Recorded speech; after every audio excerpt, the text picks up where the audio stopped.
Bro, imagina esto. Un ejército tan grande que parecía una ciudad caminando. Cientos de miles de soldados marchando con un solo pensamiento. Nadie puede detenernos. Esa fue la vibra del gran armée de Napoleón cuando cruzó hacia Rusia en 1812. El dude estaba en su peak, man.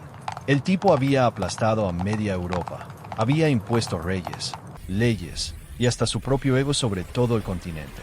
Pero aquí viene lo loco. Ganó. Sí, ganó. Y aún así su ejército murió congelado. Literalmente, victoria convertida en tumba. Esa es la historia de cómo un hombre que quería venganza estratégica, control total y dominación absoluta terminó perdiendo más soldados por nieve que por balas. Un Winter so brutal que ni los rusos lo querían. El 24 de junio de 1812, Napoleón mira el río Niemen. Frente a él, Rusia. Atrás de él, 600.000 soldados. Es como si hubiera reunido a todos los gamers del mundo y les dijera, vamos a espedrun este imperio. Pero aquí viene el primer error. Confió demasiado en sí mismo. Pensó que Rusia iba a arrodillarse rápido. Pensó que el zar Alejandro iba a decir, ok bro, tú ganas. Pero nah, Rusia tenía otros planes. Mientras Napoleón avanzaba, esperaba una gran batalla donde pudiera aplastar al enemigo de una vez. Pero los rusos retrocedían, destruían sus propias cosechas, quemaban sus pueblos, dejaban el terreno vacío. La tierra misma se convirtió en enemiga. Esto se llama tierra quemada. Es básicamente Rusia diciendo, ¿quieres comida? No. ¿Quieres refugio? No. Agua? Maybe if it's frozen. El ejército francés empezó a sentirlo rápido. No había comida. No había descanso. No había paos para reparar armas. No había calor. Y los caballos empezaron a caer como moscas. Pero Napoleón seguía empujando. Porque, según él, Rusia solo estaba jugando hard to get. Y entonces, al fin, encontró lo que quería. Moscú. La joya del imperio. El corazón de Rusia. Pero lo que encontró no era lo que esperaba. Moscú estaba vacía. Silenciosa. Abandonada. Era como entrar a una mansión gigante. Pero sin muebles, sin gente, sin comida. Y justo cuando su ejército se instaló, ¡boom!, la ciudad empezó a arder. Los rusos la quemaron ellos mismos. Prefirieron destruir su capital antes de dejar que Napoleón la usara como premio. Con Moscú en ruinas y el invierno acercándose, Napoleón tenía dos opciones: avanzar hacia lo desconocido, o regresar por el infierno del que venía. Y ahí, bro, empieza la tragedia. Napoleón decidió esperar en Moscú. Se quedó semanas. Semanas que costaron miles de vidas. Él esperaba un mensaje del zar. Un simple, ok, ya, hablamos.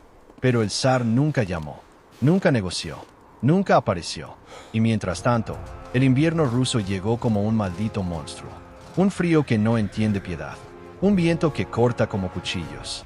Nieve que cae sin parar, enterrando caballos, cañones y esperanzas.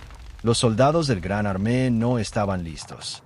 No tenían ropa gruesa, no tenían botas especiales, no tenían comida suficiente, no tenían nada excepto órdenes. Las noches bajaban a 30, 35 grados.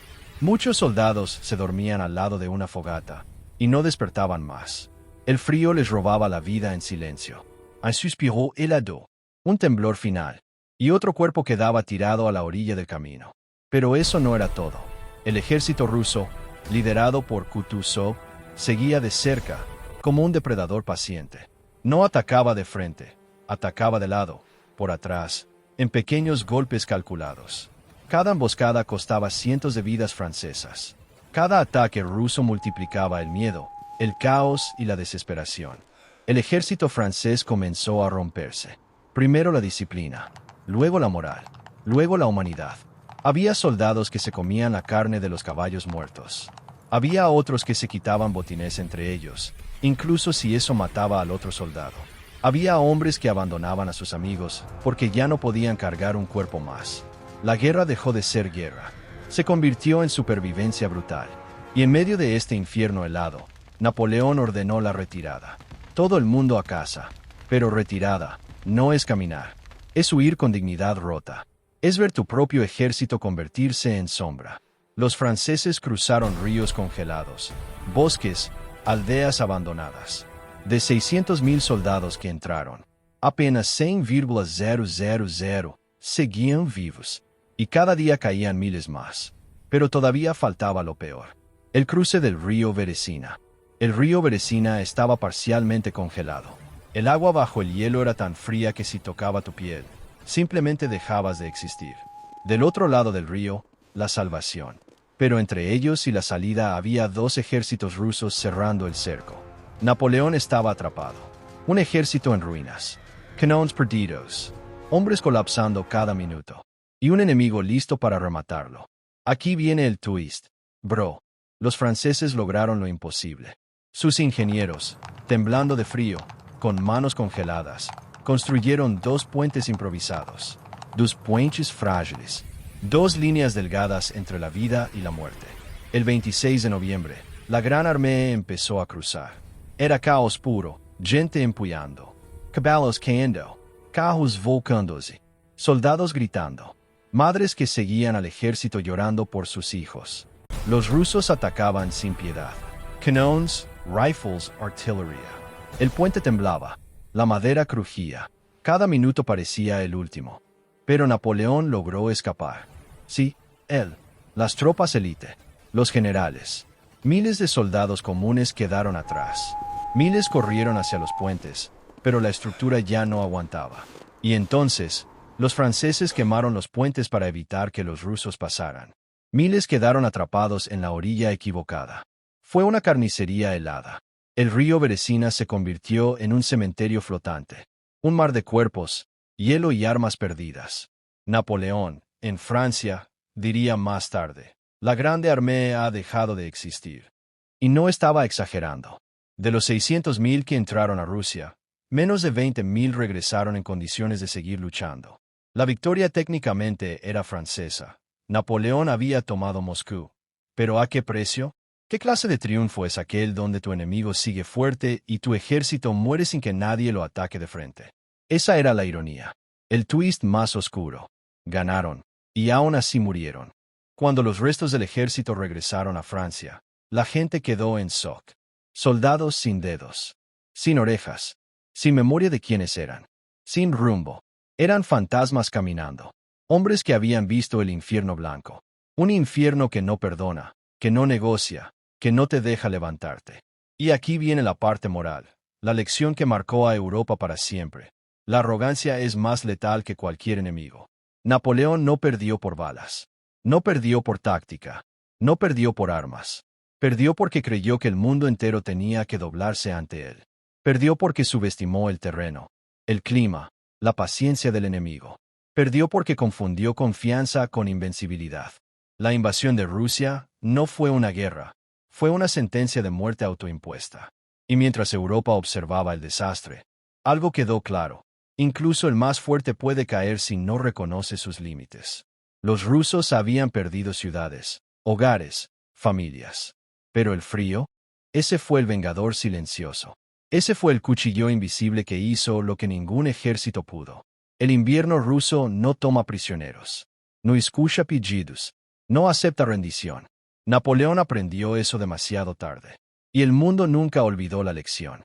Hoy, cuando historiadores miran la campaña de 1812, la describen como una de las mayores tragedias militares del planeta. Un ejemplo de cómo una misión de venganza política y dominación se transformó en desastre por orgullo. Napoleón logró entrar. Logró tomar la capital. Logró decir victory. Pero la victoria sin sobrevivientes es solo un poema triste. Anico Vacío. Una historia de advertencia para generaciones. La Gran Armée no murió luchando. Murió congelándose. No fue derrotada por estrategia, sino por naturaleza. Y no fue destruida por Rusia, sino por el ego de su líder. Este es el mensaje final. En la vida, en la guerra, en cualquier batalla, el enemigo no siempre está enfrente. A veces está dentro de ti. Si te gustó esta historia, si te impactó esta tragedia épica, si aprendiste algo nuevo sobre la guerra que convirtió a un ejército invencible en una sombra congelada, entonces, bro, te invito a apoyar este canal. Aquí subimos historias reales, brutales, humanas, relatos que la historia casi mata, pero que nosotros mantenemos vivos. Cada video es trabajo, investigación, horas de edición y un chorro de pasión por contar la verdad sin filtros. Así que dame a favor. Cursor blanco con forma de mano hacia la derecha, dale like si este video te dejó pensando. Cursor blanco con forma de mano hacia la derecha, deja un comentario con tu opinión. ¿Crees que Napoleón pudo haber ganado? ¿O estaba destinado a perder desde el primer paso? Cursor blanco con forma de mano hacia la derecha, y si quieres más historias épicas como esta, suscribe. Tu apoyo no es solo un número. Es lo que nos permite seguir creando contenido de guerra, historia, venganza y batallas reales para una nueva generación. Gracias por estar aquí. Gracias por escuchar. Nos vemos en el próximo capítulo.